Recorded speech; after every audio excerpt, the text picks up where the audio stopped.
नमस्कार, मैं डॉक्टर कंचन सिंह भारत होम्योपैथी में आप सभी का स्वागत करती हूँ। और आज के इस वीडियो में मैं आप सभी से बात करने वाली हूँ कि बढ़ते हुए क्रेटिनिन के लेवल को कम कैसे किया जा सकता है। तो चलिए वीडियो को स्टार्ट करते हैं। सबसे पहले हम बात करते हैं किडनी के बारे में। किडनी को सबसे पहले हमें समझना बहुत ज़रूरी होता है। किडनी हमारे शरीर का एक वाइटल ऑर्गन है। अगर हमारी किडनी हेल्दी है तो हम हेल्दी हैं। अगर हम किडनी को माइक्रोस्कोप के जरिए देखें तो जो उसका क्लियरेंस यूनिट होता है उसको ग्लोमेरुलर बोला जाता है। ग्लोमेरुलर एक तरीके की छन्नी होती है जो हमारे गंदे ब्लड को फिल्टर करती है और साफ ब्लड को हमारे पूरी बॉडी में प्रोवाइड करती है, यानी कि सर्कुलेट करती है। तो अगर हमारी किडनी अनहेल्दी है तो क्या होगा कि हमारा जो पूरा शरीर है वो भी अनहेल्दी हो जाता है। हमारा क्रेटिनिन बढ़ता है, हमारा ब्लड यूरिया बढ़ता है, पोटेशियम बढ़ने लगता है। जहाँ पोटेशियम बढ़ता है वहीं पे हमें हार्ट की भी प्रॉब्लम आनी स्टार्ट हो जाती है। बेचैनी होती है, घबराहट होती है, खुजली भी महसूस होती है। अब खुजली क्यों महसूस हो रही है? क्योंकि फॉस्फोरस इंक्रीज हो रहा है। और फॉस्फोरस क्यों इंक्रीज हो रहा है? क्योंकि आपकी किडनी हेल्दी नहीं है। तो ये रही किडनी के बारे में। अब हम बात कर रहे हैं कि हम अपने क्रेटिनिन के लेवल को आखिर कैसे कम कर सकते हैं।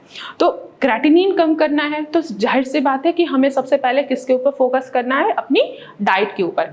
हमें ऐसा खाना लेना है कि हमारे बॉडी में क्रेटिनिन की मात्रा ही ना बढ़े। अब हमें ऐसे कैसे डाइट फॉलो करनी है? पहला हमें क्या करना है कि हमें अपने खाने में नमक की मात्रा को बैलेंस करना है। जहां आपने नमक की मात्रा बैलेंस की वहां आपका आधी परेशानी तो वहीं पे खत्म हो गई। सोडियम आपको क्या करना है? कम लेना है। आपको टाटा नमक की बजाय आपको सेंधा नमक का ही सेवन करना है। दूसरा उपाय ये है कि आपको अपने ब्लड प्रेशर को मैनेज करना है। अब आपकी किडनी डैमेज हुई है, इसके पीछे का क्या कारण है? वो है आपका ब्लड प्रेशर। जहां आपका ब्लड प्रेशर बढ़ेगा वहीं आपका क्रेटिनिन का लेवल बढ़ जाएगा। तो आपको क्या करना है? अपने ब्लड प्रेशर को भी मैनेज करना है। रोजाना आपको मॉनिटर करना है। मॉर्निंग में उठते ही आप मॉनिटर करिए, आफ्टरनून में मॉनिटर करिए और रात में सोने से पहले मॉनिटर करिए। जहां आप देख रहे हैं कि आपका ब्लड प्रेशर बढ़ रहा है उसको मेडिसिन के जरिए या आप कुछ होम रेमेडीज के जरिए अपने ब्लड प्रेशर को कम कर सकते हैं। ब्लड प्रेशर अक्सर किडनी पेशेंट का क्या होता है? बढ़ा हुआ ही दिखता है। कभी कम होता है, कभी बढ़ जाता है, कभी बैलेंस में होता है। तो मेडिकेशन तो आप ले रहे हैं तो कुछ होम रेमेडीज भी आप कर सकते हैं, जैसे कि मेथी दाना। आप मेथी दाने को पानी में डिप करके रख लीजिए। सुबह उठिए, खाली पेट मेथी दाना पानी आप पी लीजिए। इससे क्या होगा कि आपका जो बढ़ता हुआ ब्लड प्रेशर है वो भी आपका मैनेज होगा, कंट्रोल में आएगा। तो हमें पहला टिप्स क्या करना है कि हमें अपने खाने में सोडियम की मात्रा को कम करना है, यानी कि सेंधा नमक का ही इस्तेमाल करना है। दूसरा, हमें बीपी को मैनेज करना है। वो मेडिकेशन के जरिए भी हम मैनेज कर सकते हैं। दूसरा, हम क्या कर सकते हैं? हम होम रेमेडीज के जरिए भी अपने बीपी को मैनेज कर सकते हैं। तीसरा, अगर आपकी किडनी शुगर के वजह से खराब हुई है तो आपको शुगर की मात्रा बिल्कुल भी बंद कर देनी है, खाना ही नहीं है। कार्ब्स की मात्रा बिल्कुल भी बंद कर देनी। कार्ब्स किन किन चीज़ों में होता है? जैसे कि हमारा राइस हो गया, इनमें कार्ब्स बहुत ज़्यादा पाया जाता है। आपको राइस का सेवन बिल्कुल भी नहीं करना है, यानी कि आप जो भी खाना खाएंगे वो ग्लूटेन फ्री होना चाहिए। अगर आप ग्लूटेन फ्री आप खाना नहीं खाएंगे तो इससे आपका शुगर का लेवल बढ़ेगा और वो सारा इफेक्ट क्या करेगा? आपके क्रेटिनिन पे पड़ेगा। तो हमें क्रेटिनिन को कम करना है तो हमें अपनी डाइट भी कैसी रखनी है? बैलेंस में ही रखनी है।